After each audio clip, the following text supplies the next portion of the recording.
Hi everyone, Comic Book Reviewer here, this time reviewing on issue 10 of the 2000 Ultimate Spider-Man series.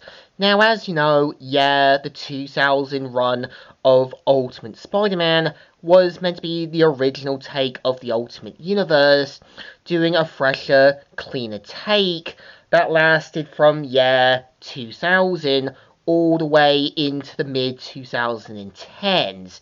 And now we are on issue 10, and the cover mainly has Peter on top of a kind of lamppost-like area, so let's get on with the story. It mainly starts off with, Spider-Man being confronted by Ultimate Kingpin saying, "Can I help you?" And we see how Ultimate Spider-Man tries desperately to take on Ultimate Kingpin. So, of course, says, do you mean who sent me in the leisure comic sense of the word? Or who sent you?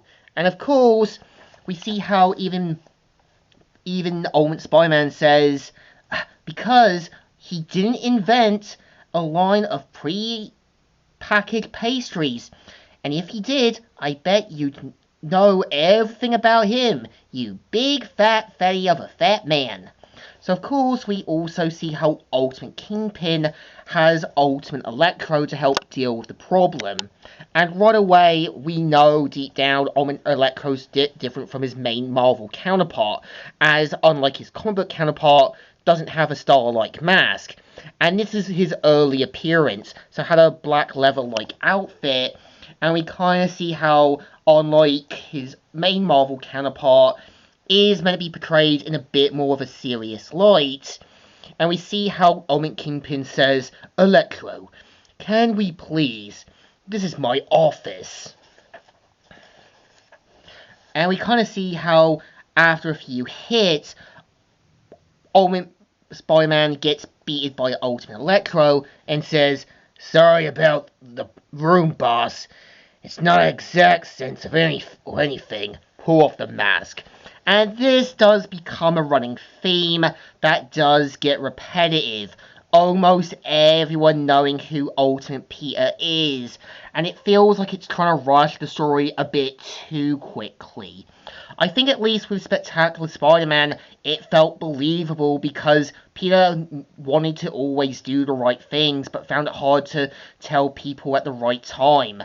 But here, they obviously figure out Mr. Big sent Ultimate Spider-Man, and of course, we also see how Ultimate Kingpin wants to see personally that Mr. Big comes with his men, and after falling near to his death, Ultimate Peter mainly tries to rescue himself, and saves himself in the nick of time. And this is Ultimate Peter now knowing that he screwed up badly and wasn't properly prepared. So we kind of see how he heads back to his house, and we see how Aunt May wants to talk with Peter, saying that, do you like me as a person? And I think this moment's relatable because this is Ultimate Aunt May wondering what this next part of her life is going to be now. And with everything going on, is in that next part of her life, wondering what's that next part going to be. And we kind of see how, both Ultimate Peter and Aunt May know they've got other responsibilities they're trying to handle with everything going on. And this can be kind of relatable because dealing with loss, grief, and coming to terms with things is a difficult part of the challenge. But we also see how Ultimate Peter is trying to rest up. He gets the phone call, and it's Ultimate MJ talking about wanting to see the movie. But we kind of see how Ultimate Peter has the kind of breaking news that he can't make it. And this is Ultimate MJ a bit annoyed with Peter, and this is him wondering if really being Spider-Man is going to be worth it. And we see how, Ultimate Kingpin has Mr. Big personally bought and talks about the mask and that, and already knows that this is basically him trying to take him out. So personally has the Spider-Man mask put on him, has his men betray him, and personally kills him out of anger and spite. And we see him saying, "I only get my hands dirty when I really, really want to do it myself. Don't! And we kind of see how he ends up killing him and dumps him at the riverside. And we kind of see how a news reporter talks with a detective. And I think this is meant to be Ultimate Frank Castle. And I wouldn't be surprised if the original intention was to set him up as the ultimate version of the Punisher with a totally different story. And we see how at school Peter has to kind of come to terms with everything that's been going on with Spider-Man. Like Ultimate Liz kind of figuring out about all these superhero things. And we kind of see how well the teacher's talking. We see how MJ and Peter are passing on notes, talking about everything that's been going on, and wondering, like, yeah, sorry about Saturday and all that. And we even see how Peter starts to figure out about one of the cameras that was there recording. So, of course, Ultimate Peter puts the pieces together and figures that Ultimate Kingpin might have evidence that he didn't destroy or had it recorded. And this is the story.